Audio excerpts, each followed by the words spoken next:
നമസ്കാരം. കണ്ണൂർ മുൻ ADM ആയിരുന്ന നവീൻ ബാബുവിന്റെ മരണം ഇപ്പോഴും ദുരൂഹമായി തന്നെ തുടരുന്നു.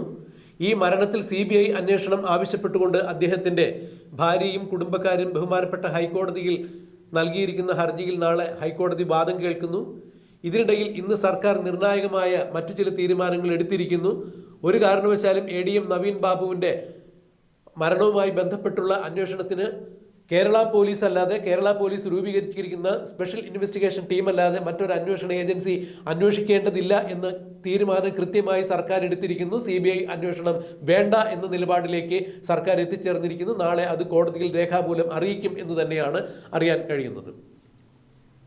ഇതിനിടയിൽ നവീൻ ബാബുവിന്റെ മരണം അഥവാ കൊലപാതകം അദ്ദേഹത്തിന് CPMന്റെ ബിനാമി ഇടപാടുകളെ കുറിച്ച് അറിയാവുന്ന ചില ഫയലുകൾ അദ്ദേഹത്തിന്റെ കൈവശം ഉണ്ടായിരുന്നതിനാലാണ് ആ ഫയലുകൾ കൈയടക്കുന്നതിന് വേണ്ടി അത് കൈക്കലാക്കുന്നതിന് വേണ്ടി ശ്രമിച്ചപ്പോൾ ആ ശ്രമങ്ങളെല്ലാം പാളി. നവീൻ ബാബു അതിന് വഴങ്ങിയില്ല. അതുകൊണ്ട് അത്തരത്തിൽ വളരെ നിർണായകമായ ഫയലുകൾ കിട്ടുന്നതിന് വേണ്ടി CPMന്റെ ഭൂമാഫിയകളും കോറി മാഫിയകളും ചേർന്നാണ്, ചില ബിനാമികളും ചേർന്നാണ് നവീൻ ബാബുവിനെ അപായപ്പെടുത്തിയത് എന്നുള്ളൊരു നിരീക്ഷണം തന്നെയാണ് ഇപ്പോൾ കേരളത്തിന്റെ പൊതുസമൂഹത്തിന്റെ മുന്നിലുള്ളത്. എന്തായാലും ഈ മരണവുമായി ബന്ധപ്പെട്ട് CPMകാരാണോ അല്ലയോ എന്നുള്ളതൊന്നും വ്യക്തമല്ല. ഭൂമാഫിയകളാണോ അല്ലയോ എന്നുള്ളതെല്ലാം അന്വേഷണ ഏജൻസികൾ കണ്ടെത്തട്ടെ. എന്നാൽ ഇതിലേക്ക് വഴിതെളിച്ച ചില സംഭവങ്ങൾ ഇപ്പോഴും ദുരൂഹമായി തന്നെ തുടരുന്നു.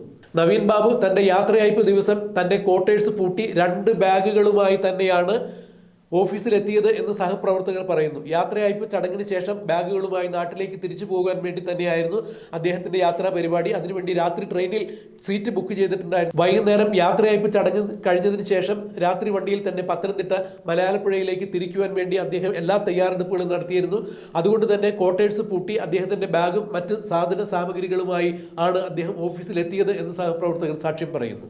ADMന്റെ യാത്രയയപ്പ് ചടങ്ങിൽ PP ദിവ്യ ക്ഷണിക്കപ്പെടാതെ കയറിവന്ന് ADM നവീൻ ബാബുവിനെതിരെ ആരോപണങ്ങൾ ഉന്നയിച്ച് മടങ്ങിപ്പോവുകയും ശേഷം ADM നവീൻ ബാബു 2 ബാഗുകളും എടുത്ത് കാറിൽ കയറി എന്നാണ് ADMന്റെ ഡ്രൈവറായ ഷംസുദ്ദീൻ പറഞ്ഞിരിക്കുന്നത്.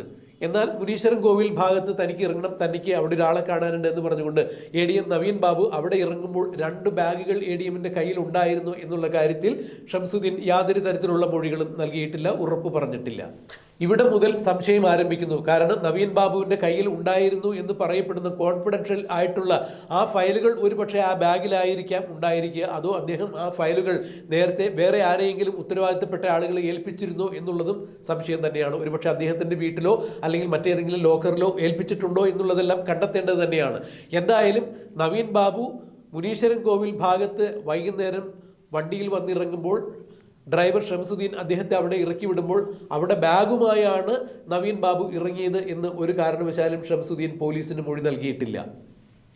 അവിടെ നിന്ന് ഈ ബാഗുമായി തന്നെയാണോ തിരിച്ച് ക്വാർട്ടേഴ്സിലേക്ക് നവീൻ ബാബു പോയത് എന്നുള്ളത് അറിയില്ല. ക്വാർട്ടേഴ്സ് പൂട്ടിയാണ് നവീൻ ബാബു അവിടെ നിന്ന് ഇറങ്ങിയെങ്കിൽ പിന്നെ എങ്ങനെയാണ് താക്കോല് കിട്ടുക എന്നുള്ളത് അതും ദുരൂഹം തന്നെയാണ്.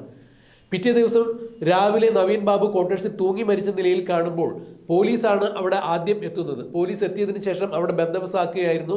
ആത്മഹത്യക്കുറിപ്പ് ഇതുവരെയും കണ്ടെത്താൻ സാധിച്ചിട്ടില്ല. പോലീസ് എത്തി അവിടെ പൊതുപ്രവർത്തകരെ പോലും കയറ്റാത്ത രീതിയിൽ ബന്ദോബസ്താക്കിയതിന് ശേഷം മാത്രമാണ് ബാക്കിയുള്ള പത്രക്കാരോ മറ്റുള്ളവരെത്തുമ്പോൾ അവിടെ അവർക്ക് പ്രവേശനം ഉണ്ടായിരുന്നത്. അതായത് പോലീസ് എത്തിയ മണിക്കൂറുകൾക്കകം അവിടെ തെളിവുകൾ നശിപ്പിക്കപ്പെട്ടു എന്ന് തന്നെയാണ് നിയമവൃത്തങ്ങൾ ചൂണ്ടിക്കാണിക്കുന്നത്. അപ്പോഴും ഈ ബാഗ് അവിടെ ഉണ്ടായിരുന്നു, ഈ ബാഗിൽ ഫയൽ ഉണ്ടായിരുന്നു എന്നുള്ളതെല്ലാം ദുരൂഹം തന്നെയാണ്.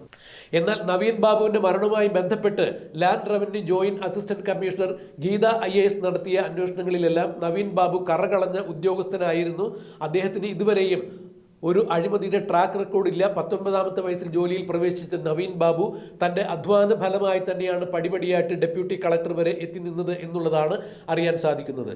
എന്നാൽ land revenue joint commissioner Geetha IASന്റെ മൊഴിയിൽ നവീൻ ബാബുവിന് അനുകൂലമായുള്ള ചില പരാമർശങ്ങൾ ഉണ്ട് എന്നുള്ളത് കണ്ണൂരിലെ ചില കോറി മാഫിയകളെയും ഭൂമാഫിയകളെയും ചൊടിപ്പിച്ചിരിക്കുന്നു എന്നുള്ളതാണ് പുറത്തു വരുന്ന വിവരങ്ങൾ. അതുകൊണ്ട് തന്നെ ഗീത IASന് ഭീഷണിയുണ്ട് എന്നുള്ളത് കൂടി പറയപ്പെടുന്നു.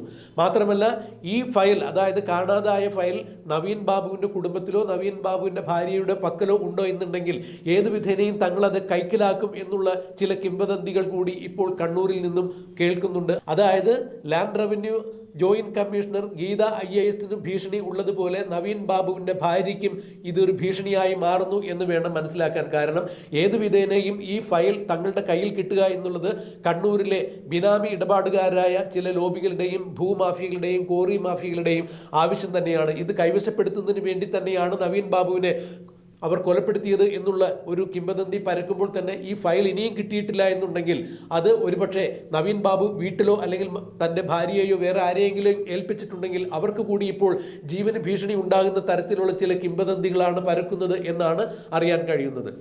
അതെന്ത് തന്നെയായാലും നവീൻ ബാബു കൊല്ലപ്പെടുന്ന ദിവസം അല്ലെങ്കിൽ മരണപ്പെടുന്ന ദിവസം അദ്ദേഹം ഓഫീസിൽ നിന്ന് 2 ബാഗുകളുമായി തന്നെയാണ് കാറിൽ കയറിയത്. പിന്നീട് അദ്ദേഹം ഇറങ്ങിയ സ്ഥലത്ത് ഈ ബാഗുകൾ ഇറക്കിയതായി കാണുന്നില്ല. മാത്രമല്ല പോലീസ് ഇൻക്വസ്റ്റ് നടത്തുമ്പോൾ ഈ ബാഗുകളെക്കുറിച്ചോ അല്ലെങ്കിൽ നവീൻ ബാബുവിൻ്റെ മറ്റു പശ്ചാത്തലങ്ങളെക്കുറിച്ചോ ഒന്നും തന്നെ പരാമർശിക്കപ്പെട്ടിട്ടില്ല എന്ന് തന്നെയാണ് അറിയാൻ കഴിയുന്നത്. അങ്ങനെയാണെങ്കിൽ ഇതിൽ കൃത്യമായ ഒരു ഗൂഢാലോചന നടന്നിട്ടുണ്ട്. ഈ ഗൂഢാലോചന മറനീക്കി പുറത്തു വരേണ്ടത് തന്നെയാണ്. എന്തായാലും പറഞ്ഞു കേൾക്കുന്ന കാര്യങ്ങൾ ശരിയാണെങ്കിൽ നവീൻ ബാബു കണ്ണൂരിലെ ഭൂമാഫിയകളെക്കുറിച്ചും കോറി മാഫിയകളെക്കുറിച്ചും ഏതാണ്ട് കണ്ണൂരും പരിസര പ്രദേശത്തും നടന്നിട്ടുള്ള 5000 കോടി രൂപയുടെ ഭൂമി ഇടപാടുകളെക്കുറിച്ചുമെല്ലാം കൃത്യമായ വിവരങ്ങൾ ശേഖരിച്ചു വച്ചിരിക്കുന്ന ഫയലാണ് ഇപ്പോൾ കാണാതെ പോയിരിക്കുന്നത്.